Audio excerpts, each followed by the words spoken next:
వైశాఖ పురాణము 15వ అధ్యాయము. నారాయణం నమస్కృత్య నరం చైవ నరోత్తమం దేవీం సరస్వతీం వ్యాసం తతో జయ ముదీరయేత్. వైశాఖ వ్రత మహిమ.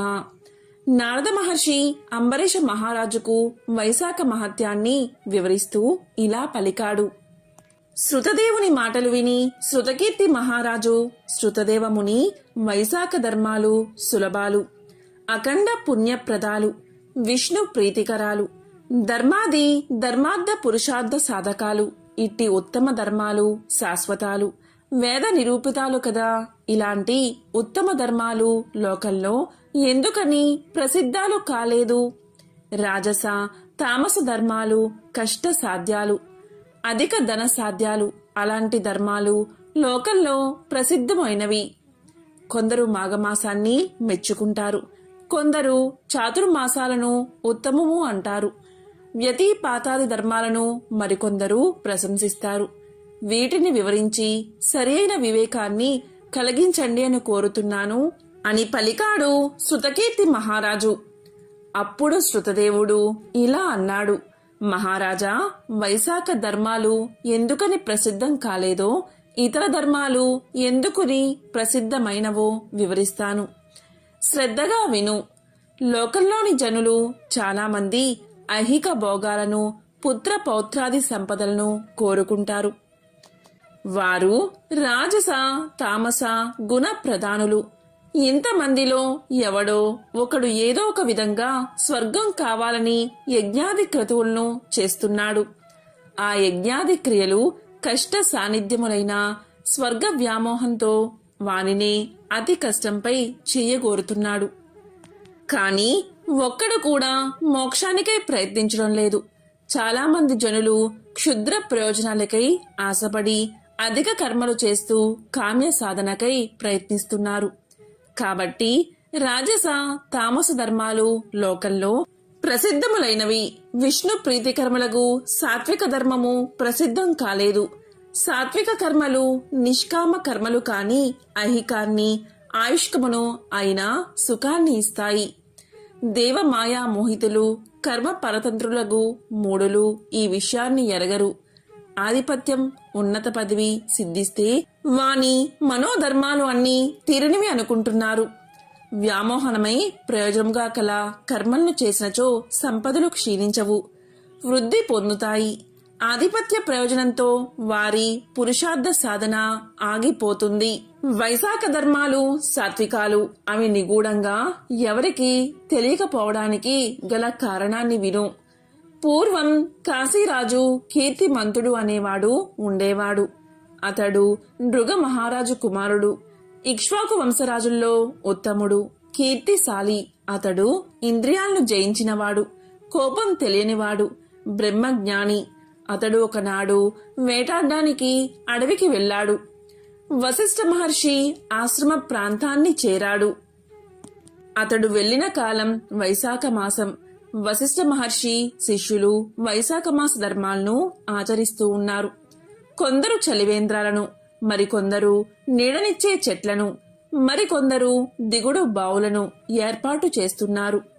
బాటసారులకు చెట్ల నీడలయందు కూర్చోబెట్టి విసిన కర్రలతో విసురుతూ ఉన్నారు.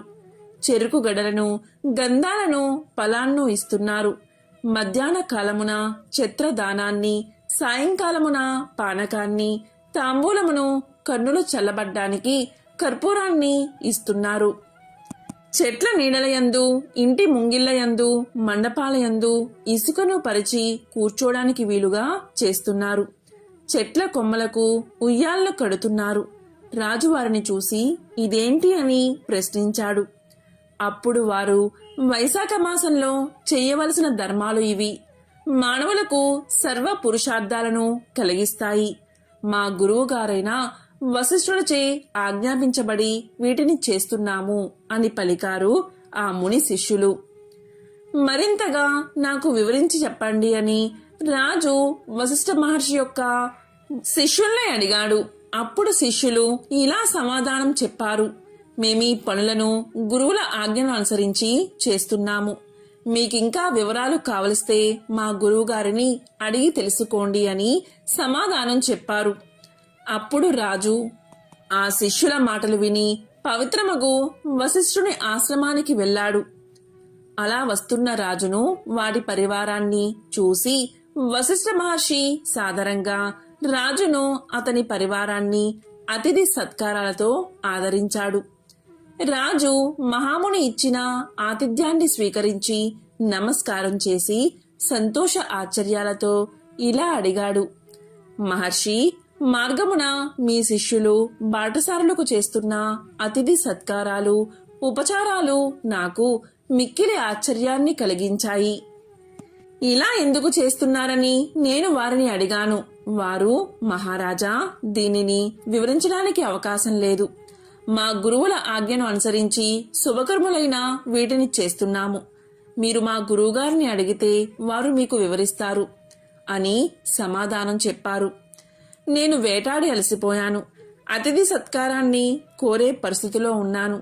ఇలాంటి స్థితిలో మీ శిష్యులు బాటసార్లకు చేస్తున్న అతిథి సత్కారాలు నాకు విస్మయాన్ని కలిగించాయి. నీవు మునులందరిలో మొదటి వాడవు, శ్రేష్ఠుడవు, సర్వధర్మాలు తెలిసిన వాడవు. నేను మీకు శిష్యుడిని అనుకుని నాకు ఈ విషయాన్ని వివరించండి అని కోరాడు రాజు. వశిష్ఠ మహర్షి రాజుకు గల ధర్మ జిజ్ఞాసకు, వినయ విధేయతలకు సంతోషించాడు. రాజా, నీ బుద్ధికి గల క్రమశిక్షణ మెచ్చదగినది. విష్ణు కథా ప్రసంగమునందు విష్ణు ప్రీతికరములగు ధర్మాలను తెలుసుకోవడం యందు ఆసక్తి కలగడం సామాన్య విషయం కాదు. నీవు అడిగిన విషయాన్ని వివరిస్తాను, విను. వైశాఖ మాస వ్రత ధర్మ విషయాలు వింటే సర్వ పాపాలు నశిస్తాయి. ఇతర ధర్మాల కంటే వైశాఖ ధర్మాలు మిక్కిలి ఉత్తమాలు. వైశాఖ మాసమున బహి స్నానం చేసిన వారు శ్రీ మహావిష్ణువుకు ప్రియమైన వారు అవుతారు. అన్ని ధర్మములను ఆచరించి స్నాన దాన అర్చనాలు ఎన్ని చేసినా వైశాఖ మాస ధర్మాలు ఆచరించకపోతే అలాంటి వారికి శ్రీహరి దూరంగా ఉంటాడు. అటువంటి వారు శ్రీహరికి ప్రియులు కారని భావం. వైశాఖ మాసమున స్నాన దానాలు, పూజాదికాలు మానిన వారెంత గొప్ప కులములో జన్మించినా వారు కర్మను అనుసరించి మిక్కిలి నీచ జన్మ కలవారని తెలుసుకో. వైశాఖ మాస వ్రత ధర్మాలను ఆచరించి శ్రీహరిని పూజిస్తే శ్రీహరి సంతసించి వారి కోరికలు నెరవేర్చి రక్షిస్తాడు. శ్రీపతియు జగన్నాథుడగు శ్రీ మహావిష్ణువు సర్వ పాపాలను నశింపచేసేవాడు సుమా. వ్యయ ప్రయాసలు కల వ్రతాల చేతను, ధర్మ సూక్ష్మాల చేతను, ధనముల చేతను శ్రీహరి సంతోషించడు. భక్తి పూర్వకంగా ఆరాధించబడిన శ్రీహరి భక్తి పూర్వకమైన స్వల్ప పూజకైనా స్వల్ప కర్మకైనా సంతోషిస్తాడు. భక్తి లేని కర్మ ఎంత పెద్దదైనా అతడు సంతోషించడు సుమా. అధిక కర్మకు అధిక ఫలము, స్వల్ప కర్మకు స్వల్ప ఫలము అని శ్రీహరి లెక్కించడని. భక్తి అధికమైనచో స్వల్ప కర్మకైనా అధిక ఫలాన్ని ఇచ్చును. భక్తి లేని కర్మయే అధికమైన ఫలితం ఉండదు. కర్మ మార్గాన్ని, దాని ఫలాన్ని నిర్ణయించడం చాలా కష్టం. వైశాఖ మాస వ్రత ధర్మాలు స్వల్పమైన, వ్యయ ప్రయాసలు చెయ్యబడిన భక్తి పూర్ణములైనచో శ్రీహరికి మిక్కిలి సంతోషాన్ని కలిగిస్తుంది.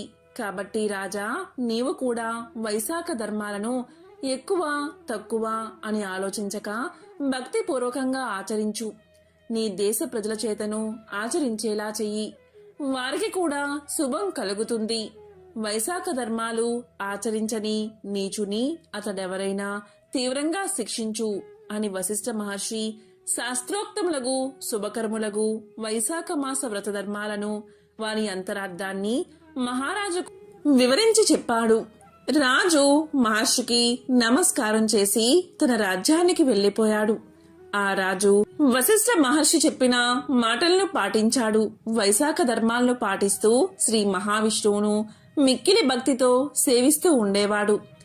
ఏనుగుపై బేరీ వాద్యం ఉంచి దానిని మోగించి భటులచే గ్రామ గ్రామంలో ప్రజలారా వినుడు.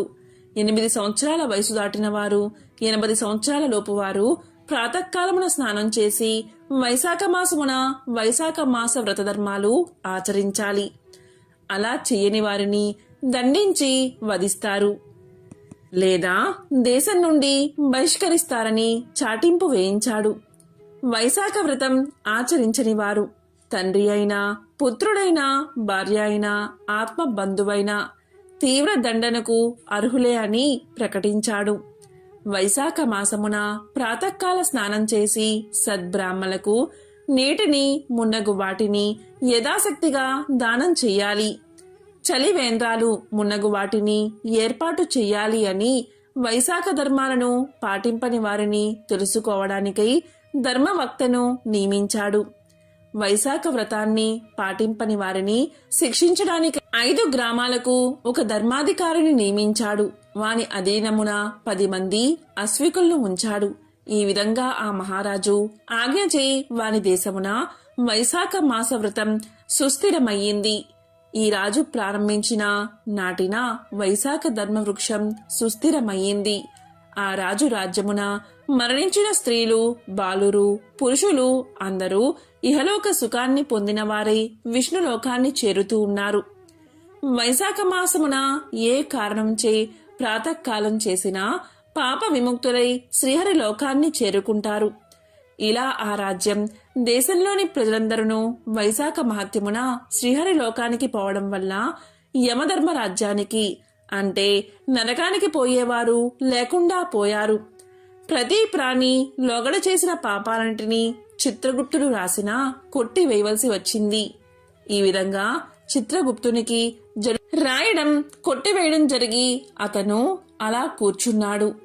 ఏ పనులు చేసిన వారైనా వారు నరకానికి పోవలసిన వారైనా వైశాఖ స్నాన మహిమచే విష్ణులోకానికి పోవడం వల్ల నరకలోకానికి వచ్చే వారు లేక శూన్యమై ఉంది.